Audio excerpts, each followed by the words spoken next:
श्रीहरये नमः।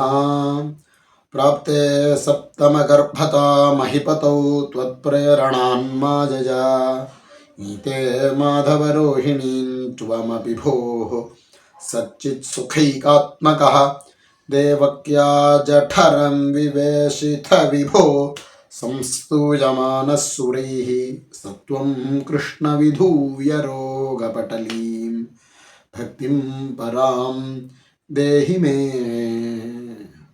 கிருஷ்ணா குருவாயூரப்பா. பட்டதிரி குருவாயூரப்பனை பார்த்து கூப்பிடுறார். அவர் இருக்கக்கூடிய கோலம் என்னவோ கட்டம் பிரம்மச்சாரி, கோமணத்தை கட்டிண்டு ஒத்த பூனலை போட்டுண்டு நிற்கக்கூடிய குட்டி குழந்தையா இருந்தாலும் அந்த குழந்தைய பார்த்து குருவாயூரப்பன் சிவப்பு கலர்ல ஒரு கோமணத்தை கட்டின்னு நிற்பானே, அந்த கோமணத்தை கட்டின்னு இருக்கக்கூடிய கிருஷ்ணனை பார்த்து சொல்றார், குருவாயூரப்பா மாதவா அப்படின்னு கூப்பிடுறார். மாதவான்னா லக்ஷ்மிபதின்னு அர்த்தம். லக்ஷ்மியோட இருக்க அகல இல்லைன்னு எப்பொழுதுமே தாயார் கூட தானே இருக்கா. அதனால மாதவா அப்படின்னதுமே பேசிகிட்டே இருக்கிறச்சே கொட்டு அப்பதான் இருக்கேளா இல்லையான்னு தெரியுங்கிறோம் இல்லையா. அது போல மாதவா அப்படின்ன குருவாயூரப்பா நான் சொல்லுங்க பட்டத்ரி அப்படின்னார். நிற்கிறது குட்டி குழந்தை, ஆனா லக்ஷ்மிபதினா சொல்லும் அப்படிங்கிற. இப்போ பகவான் லக்ஷ்மிபதியாவும் குருவாயூரப்பன் இருக்கார். அஹிபதௌ சப்தமங்கர்ப்பதாம் பிராப்தே, 6 குழந்தைகள் வசுதேவர தேவகிக்கு பிறந்த 6 குழந்தைகளையும் கொலை பண்ணிட்டான் கம்சன். 7வது கர்ப்பம் உண்டாயிடுது. அந்த 7வது கர்ப்பம் உண்டானதுமே பகவான் இங்க ஒரு லீலை பண்றார். என்ன பண்றார் அப்படின்னா, துவத்பிரேரணான் மாயையா அப்படிங்கிறார். யோக மாயான்னு ஒன்று இருக்கு இல்லையா. அது மாயைனா என்ன? மாயினா என்னன்னா பகவானுடையதான ஒரு ஸ்பெஷல் எனர்ஜி மாயை அப்படிங்கிறது. மம மாயா துரத்தியா அப்படிங்கிற பகவான் கீதையில ரொம்ப பொல்லாததானது, ஒரு பாடாப்படுத்தி எடுத்துருமா மாயை அப்படிங்கிறது. அது இல்லாம நம்மளால இருக்க முடியாது. ஆனா அது போட்டு பெரட்டி எடுக்கும். அது எப்பொழுதுமே கையில இருந்துட்டே இருக்கணும். அந்த மாதிரி நமக்கு எப்படி ஒரு உணர்வு இருந்துட்டே இருக்கணும் அப்படிங்கிற மாதிரி இருக்கு இல்லையா. இன்றைய காலகட்டத்தை சொன்னோமானால் ஒரு ஃபோன் அப்படின்னு சொல்லிக்கலாம் மாயைங்கிறதுக்கு. ஃபோன் இல்லாமல் இருக்க முடியல பாருங்க, கையில் இருந்துட்டு இருக்கணும். உபயோகம் இருக்கோ இல்லையோ, தேவையோ தேவை இல்லையோ, தனியாக நடக்க முடியாது, தனியாக தூங்கக்கூட முடியாது கையில் ஃபோன் இல்லைன்னா. அந்த மாதிரி நல்லா வருது பார்த்தீங்கன்னா, மாயை முழுக்க அதில் இருக்குன்னு வச்சுக்கலாம், தப்பு இல்லை.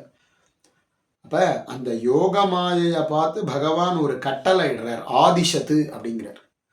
துவத் பிரேரணான் மாயையா, பகவான் பார்த்து நீ தானே அந்த மாயை ஏவி விட்ட அப்படிங்கிறார். ஆமாம் அப்படிங்கிறார். ஏதோ ஒரு பிரமத்தினால பண்ணிட்டோங்கிற பற்றியெல்லாம் அந்த பிரம மாயை ஏவறது பகவான் கிருஷ்ணன். அதனால் நீ தானேப்பா ஏவின. என்னன்னு ஏவின? ரோஹிணி நீதே. இதுதான் ஒரு ஆச்சரியம். இப்போ நம்ம சொல்கிறோம் இல்லையா, IVF அப்படின்னு, இன்வின்ட்ரோ ஃபெர்டிலிட்டி ட்ரீட்மெண்ட் முதலியவைகள்லாம் சொல்கிறோம் பார்த்தீங்களா, IVFலாம். அப்போ பகவான் என்ன பண்ணுறாருன்னா, யோகமாயை கூப்பிட்டு ஒரு ஆச்சரியம் பாருங்க. எவ்வளவோ விஞ்ஞான வளர்ச்சியில் நம்ம இருந்துட்டுருக்கோம். இருந்த போதிலும் ஒரு குழந்தை கர்ப்பத்தில் உண்டாகிறதுக்கு அந்த கருமுட்டையும் அந்த விந்துவும் போய் சேர்ந்து கொடுத்தோம்னா ஒரு குழந்தை அங்கே ஜனிக்கிறது.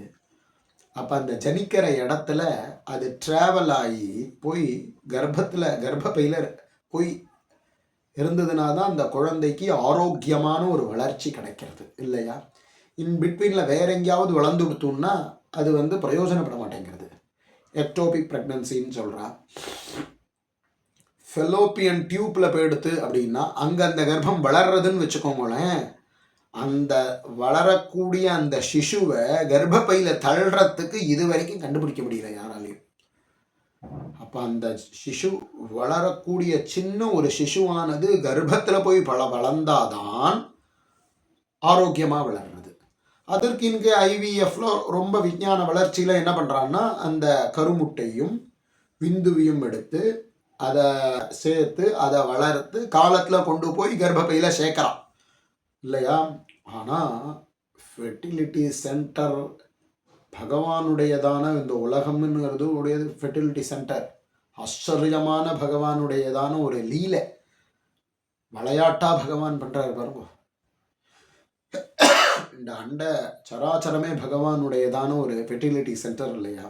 இப்போ பகவான் என்ன பண்ணார்னா, எந்த விதமான எக்யூப்மெண்ட்டும் இல்லாம 7வது கர்ப்பம் அவசரம். சில பேருக்கு அவசரம், வேலை பண்றேன்னு முன்னாடி வந்துடுவா, அப்படி அவசரப்படுறவா பார்க்குறோம் இல்லையா? அதுபோல பகவானுக்கு கைங்கரியம் பண்றதுல அவசரப்பட்டா தப்பு இல்லை. அதனால சேஷாக்கியம் தாமமாமகம்னு பகவானுக்கு கச்சதேவி ரளம்பத்ரே கோப கோபி ரளங்கிருதம் அப்படின்னு சொன்னார் இல்லையா? எல்லாரும் கிருஷ்ணாவதாரம் நடக்க போறது, கோகுலத்துல பகவான் கிருஷ்ணாவதாரம் பண்ண போறார். அதனால தேவர்களே போய் நீங்க ஜனியுங்கள் அப்படின்னு சொன்னா இல்லையா பிரம்மதேவன்?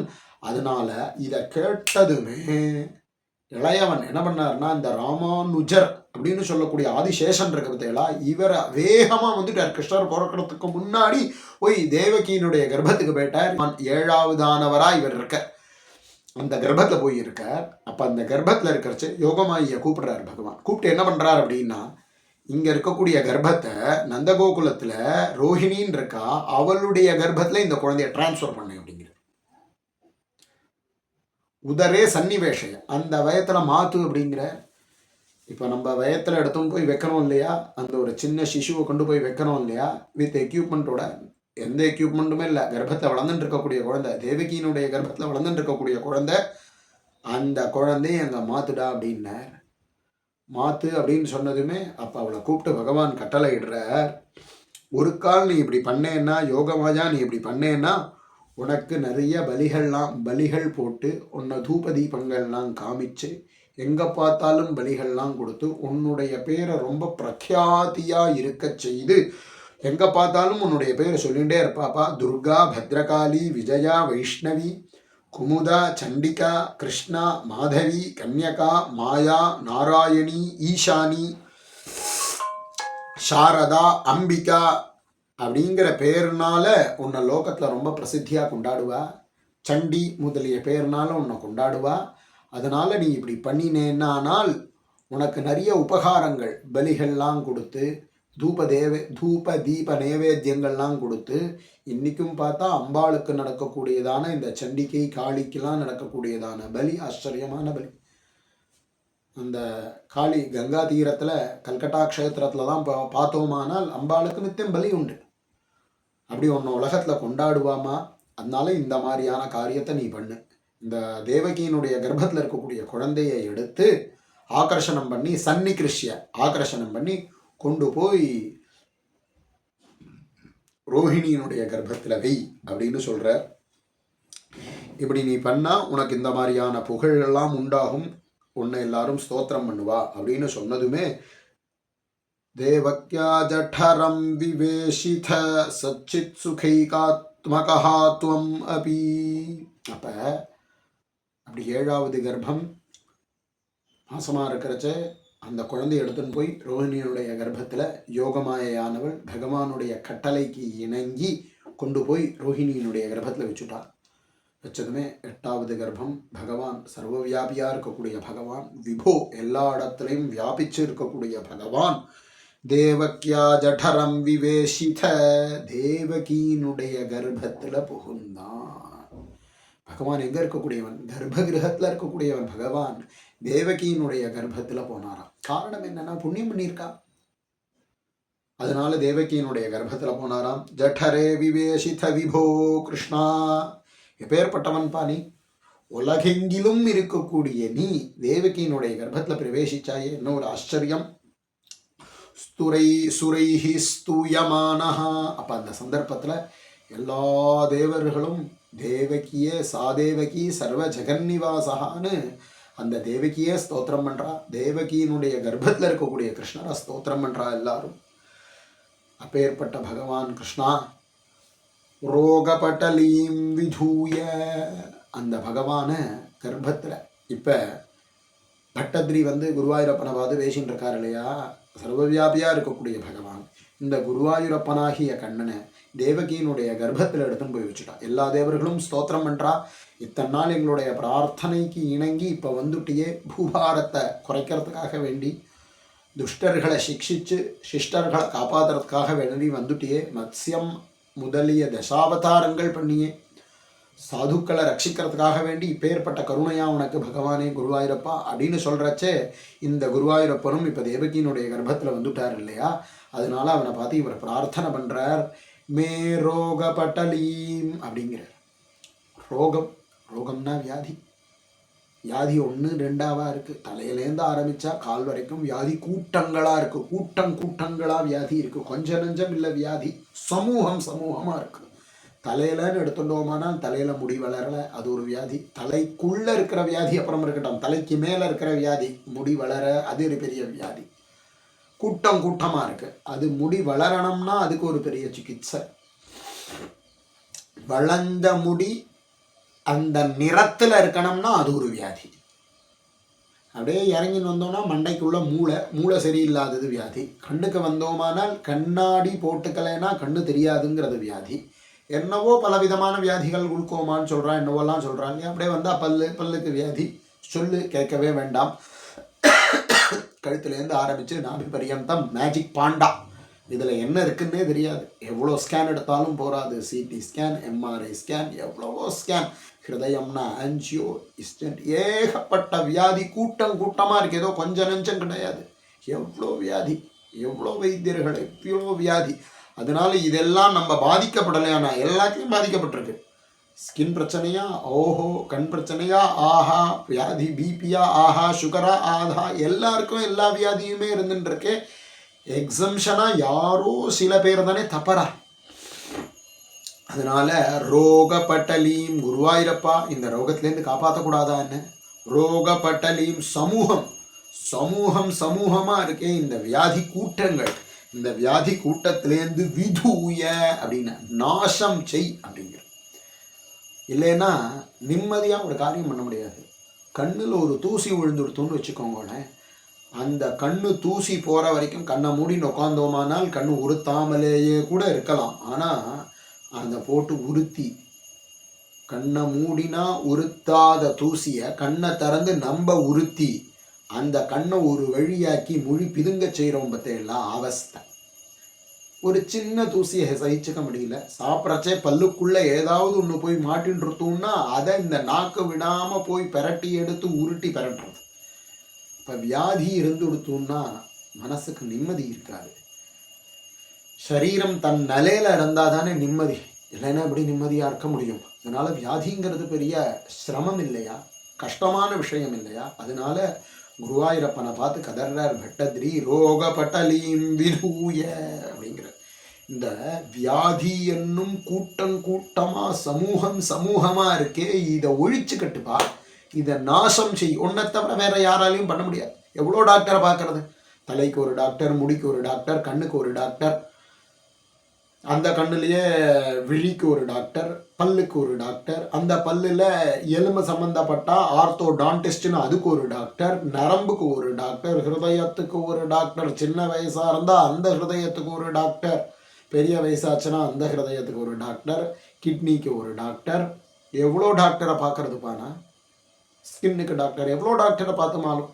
பிரதமோ தெய்வியோபிஷக்கு, முதல் வைத்தியர்னா பரமேஸ்வரன் தானே. பாலாம்பிகேஷ வைத்தியேஷ பவரோக ஹரேதிச்ச, வைத்தியநாதர் தானே முதல் டாக்டர். அதனால அந்த ஒரு டாக்டரை பார்த்துட்டா எல்லா டாக்டர்களையும் பார்க்க வேண்டிய அவசியம் இல்லை இல்லையா? வைத்தியநாதன் இல்லையா? அதனால நாதன்னா தலைவன், வைத்தியர்களுக்கெல்லாம் தலைவன் இல்லையா பரமேஸ்வரன். அதனால அந்த பகவானை பார்த்து கதர்ற ரோகப்பட்டலீம் விதூய, என்னுடைய இந்த கூட்டமாக இருக்கக்கூடிய வியாதியை ஒழிச்சு கட்டுப்பா பகவானே, ஒழிச்சுக்கிட்டு. இல்லைன்னா என்னால் நிம்மதியாக இருக்க முடியல. ஒழிச்சு கட்டி என்ன பண்ணணும்? திருப்பி லௌகிக்கத்தில் சுழண்டுண்டே இருக்கிறதா அப்படின்னா அப்படி கிடையாது. இந்த லௌகிக்கத்தில் சுழண்டுண்டே இருக்கிறதுக்காக வியாதியை போக்குன்னு அவரை சொல்லலை.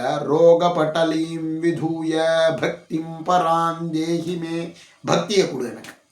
பக்தினா அது என்ன, வீடா இல்லை அது என்ன பொருளா, அது என்னது அப்படின்னா அது உணர்வு இல்லையா? அந்த உணர்வை கொடு. பக்தி என்னும் சொல்லக்கூடிய உணர்வை கொடுத்துட்டு எடுத்துன்றாத. அப்படி வர்றது போறதுமா, போக்குவரவு இருக்கக்கூடியதா இருக்கக்கூடாது, போக்குவரவு இல்லாத பக்தியா கொடு அப்படிங்கிறார். எப்பேற்பட்ட பக்தினா பராபக்தி, பராம்பக்தி, உத்கிருஷ்டமான பக்தியை கொடுப்பா. அந்த பக்தி நான் உனக்காகவே பக்தி பண்ணணும், எனக்காக பக்தி இல்லை, உனக்காகவே பக்தி. கோவில்ல போய் வழக்கேத்துற பக்தி இல்லை. பக்தின்னா பராகாஷ்டமான உத்கிருஷ்டமான பக்தியை கொடு. அந்த பக்தியை கொடுத்து உன்னிடத்துல எப்பொழுதுமே எனக்கு உன்னை ஸ்மரண பண்ணிகிட்டே இருக்கக்கூடியதாகிய ஒரு நிலையை கொடுப்பா. இந்த வியாதியை போக்கி பராபக்தியை கொடு, பராம்பக்தி, அப்பேற்பட்டதாகிய பக்தியை எனக்கு கொடு, பராம்பக்திம் தேகிமே அப்படின்னு குருவாயூரப்பனை பார்த்து பிரார்த்தனை பண்ற. அந்த குருவாயூரப்பனை வசுதேவ தேவகியா இருக்கக்கூடிய தேவகியினுடைய கர்ப்பத்தில் இருக்கக்கூடிய குழந்தை அங்கேருந்து பார்த்து சிரிக்கிறது. ஆஹா தந்தேன் அப்படின்னு பட்டத்திரிக்கை. அந்த மாதிரி ஒரு ஆச்சரியமான ஒரு ஸ்லோகம் இது. ரோகபட்டலி, எல்லாருக்கும் எல்லா விதமான ரோகத்தையும் போக்க வேண்டியவர் குருவாயூரப்பன். அந்த குருவாயூரப்பனை நமக்காக வேண்டி வியாதி கூட்டங்களிலிருந்து காப்பாத்து அப்படின்னு பிரார்த்தனை பண்றது போல இந்த ஸ்லோகம் அமைஞ்சிருக்கு. ஸ்ரீஹரயே நமஹா.